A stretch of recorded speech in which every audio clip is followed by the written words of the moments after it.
Baik, bismillahirrohmanirrohim. Assalamualaikum warahmatullahi wabarakatuh.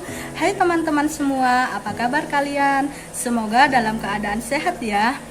Nah, ada pepatah yang mengatakan, tak kenal maka tak sayang. Maka izinkanlah saya untuk memperkenalkan diri. Perkenalkan, nama saya Aminatul Mardiah dengan NIM 212180126 dari Universitas Muhammadiyah Purworejo dari Prodi PGSD.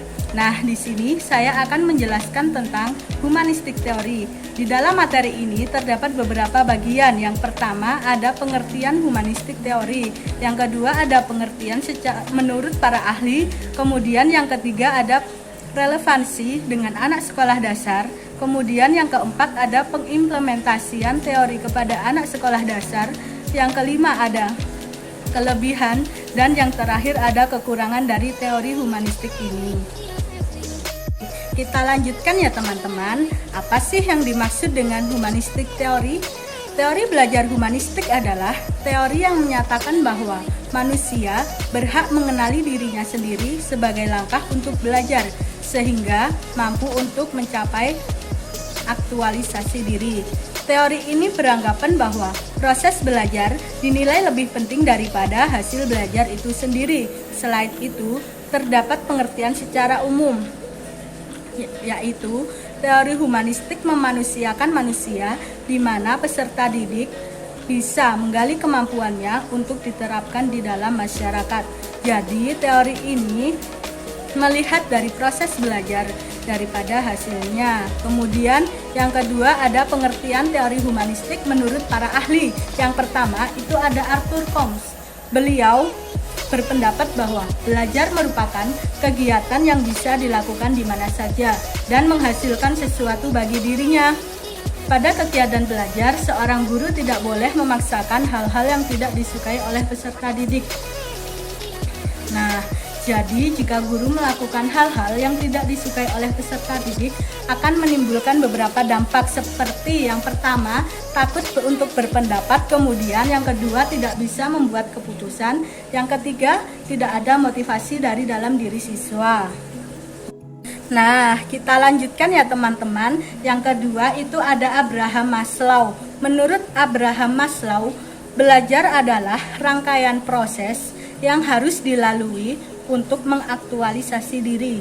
Jadi, belajar harus melewati beberapa proses atau tahapan.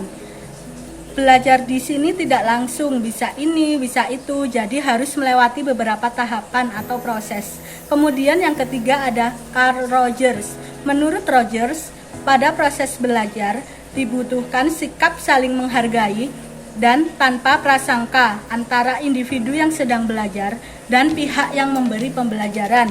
Jadi, proses belajar mengajar di sini dibutuhkan sikap saling menghargai antara siswa dengan gurunya. Nah, materi yang ketiga itu ada relevansi pada anak sekolah dasar. Apa sih relevansinya kepada anak sekolah dasar? Yang pertama, guru bisa memberikan reward atau hadiah kepada peserta didik yang berhasil melakukan sesuatu pembelajaran.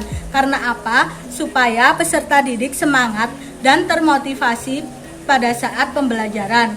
Kemudian yang kedua, guru memfasilitasi peserta didik dengan cara memberikan sumber belajar yang bisa mendukung pembelajaran seperti buku, media visual, atau audio, supaya dalam proses pembelajaran berjalan dengan lancar.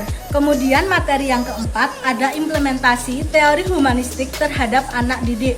Apa sih teman-teman implementasinya teori humanistik terhadap peserta didik?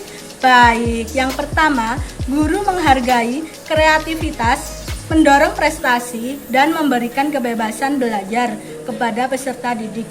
Yang kedua, guru memperhatikan dan memberikan motivasi belajar kepada peserta didik supaya peserta didik semangat dalam belajar. Kemudian yang ketiga, guru harus bisa memahami karakter siswa. Nah, di sini siswa-siswa yang satu dengan siswa yang lainnya karakternya sudah berbeda. Jadi, dengan kita sebagai guru harus bisa memahami semua karakter murid-murid.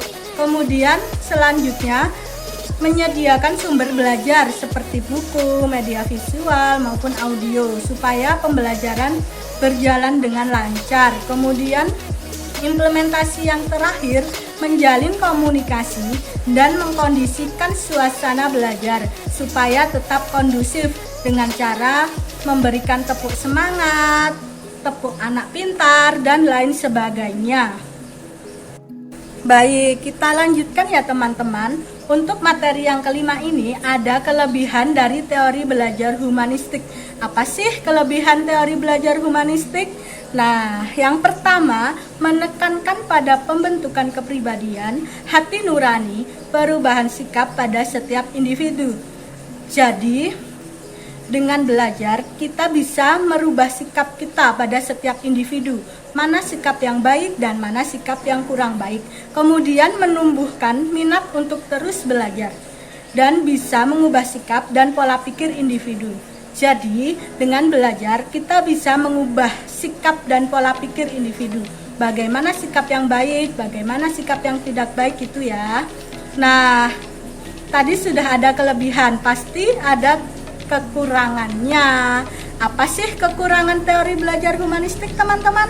Baik, yang pertama, tidak ada semangat dan sungguh-sungguh dari dalam diri individu. Maka proses belajar ini dikatakan gagal karena tidak ada semangat atau dorongan dan sungguh-sungguh dari dalam peserta didik. Kemudian yang kedua, peran pendidik menjadi terbatas karena hanya sebagai fasilitator. Di sini seorang guru terbatas karena hanya memfasilitasi saja. Kemudian yang terakhir, guru tidak boleh lelah dalam memotivasi peserta didik. Baik, jadi seorang guru tidak boleh lelah dalam memotivasi peserta didik supaya dalam proses belajar mengajar peserta didik lebih tetap bersemangat. Demikian materi yang dapat saya sampaikan. Jika ada kelebihan semoga bisa bermanfaat, dan jika ada kekurangan saya meminta maaf karena masih sama-sama belajar.